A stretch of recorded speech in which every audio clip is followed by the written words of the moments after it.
हाय, OTT कट्टावर तुमचं स्वागत आहे। आज एक पटकन छोटासा व्हिडिओ करणार आहे महाराणीच्या सीझन 3 बद्दल बोलायला। महाराणीचा सीझन 3 गेल्याच आठवड्यात सोनी लिव्ह म्हणजे सोनीच्या ऍप वरती लॉन्च झालेला आहे।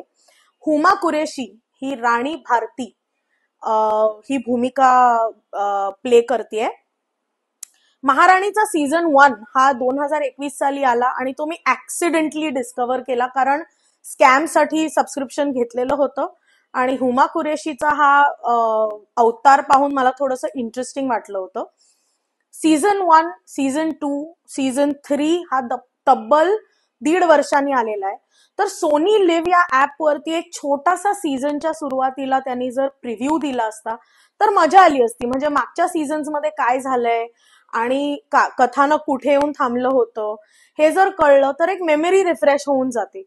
त्यामुळे माझा हा फीडबॅक आहे सोनीसाठी की you should have given us a recap. असो, सीझन 3 हा गेल्याच आठवड्यात लॉन्च झालेला आहे। हुमा कुरेशी म्हणजे राणी भारती ही 3 वर्ष जेलमध्ये आहे स्वतःचे पती म्हणजे भीमा भारती यांच्या हत्येच्या आरोपाखाली। आपण पहिल्या सीझन मध्ये जी राणी भारती पाहिली ती भीमा भारतींना गोळी लागल्यावर मुख्यमंत्रीपद भूषवता येणार नाही म्हणून त्यांनी तिला अचानक मुख्यमंत्री म्हणून बसवलेलं असतं। ती भोळी भाबडी असते, अशिक्षित असते, पण काहीतरी चांगलं करायचं आणि प्रामाणिकपणे मुख्यमंत्रीपद भूषवायचं ही तिची इच्छा असते आणि ते दिसून येतं आपल्याला। आणि गंमत म्हणजे दुसऱ्या सीझन मध्ये तिचे पती भीमा भारती म्हणजे सोहम शहानी ही भूमिका निभावलेली आहे। याच्याबरोबर तिचा संघर्ष होतो, कारण ती फक्त तो माझा नवरा आहे म्हणून त्याचं मी ऐकणार नाही, पण त्यांनी अप्रामाणिकपणे घोटाळा केलेला आहे म्हणून त्याला ती जेलमध्ये टाकते।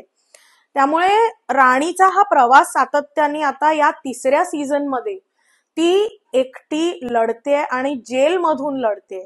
एका बाजूला ती आपल्या पतीचा मी खून केलेला नाही हे सिद्ध करण्यासाठी फक्त न्यायव्यवस्थेवर अवलंबून राहत नाहीये, तर ती काहीतरी स्ट्रॅटेजिक करते। ती नक्की काय करते हे पाहण्यासाठी तुम्हाला ऑब्व्हियसली सीझन 3 पाहावाच लागेल।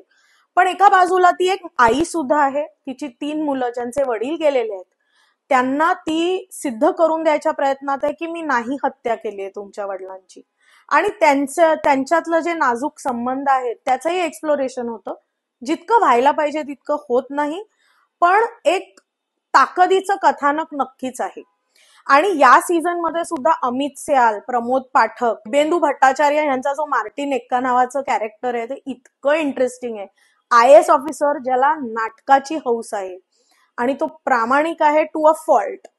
अशा खूप इंटरेस्टिंग भूमिका समोर येतात, ताकदीचे नट आहेत, खूप चांगला स्क्रीन प्ले आहे, एडिटिंग सुद्धा अमेझिंग आहे आणि या सीझन मध्ये म्युझिक सुद्धा फार सुंदर आहे। त्यामुळे तुम्ही हा सीझन नक्की एन्जॉय कराल असं मला वाटतंय। नक्की पहा महाराणी सीझन 3 ऑन सोनी लिव्ह। आणि आपण असे छोटे छोटे व्हिडिओज तुमच्यासाठी मी आणि भक्ती सादर करणारच आहोत, पण थोडंसं तुम्हाला कल्पना देण्यासाठी पुढच्या काही आठवड्यांमध्ये खूप इंटरेस्टिंग रिलीजेस होणार आहेत। हॉटस्टार वरती मी 2 ट्रेलर्स बघितले जे मी नक्की पाहणार आहे। एक म्हणजे लुटेरे, जी एक पायरेट्स बद्दलची सिरीज आहे। जय मेहता म्हणजे हंसल मेहता, डिरेक्टर हंसल मेहता यांचा मुलगा, त्याचं ते डिरेक्टोरियल डेब्यू आहे आणि त्यात सुद्धा फार इंटरेस्टिंग कथानक आहे। खूप छान एडिटिंग वाटलंय आणि मला नक्की पाहायची आहे, तर मी पाहून नक्की तुम्हाला सांगेन कसं आहे ते। सो नक्की पहा महाराणी सीझन 3 ऑन सोनी लिव्ह। आणि तुम्हाला कसा वाटला हा रिव्ह्यू, तुम्हाला पटला की नाही पटला हे नक्की मला खाली कॉमेंट्स मधनं कळवा। आणि असेच मला आणि भक्तीला भेटत राहा ओटीटी कट्ट्यावर। असेच छोटे छोटे व्हिडिओज, रिव्ह्यूज, मुलाखती घेऊन आम्ही तुमच्यासाठी येणार आहोत।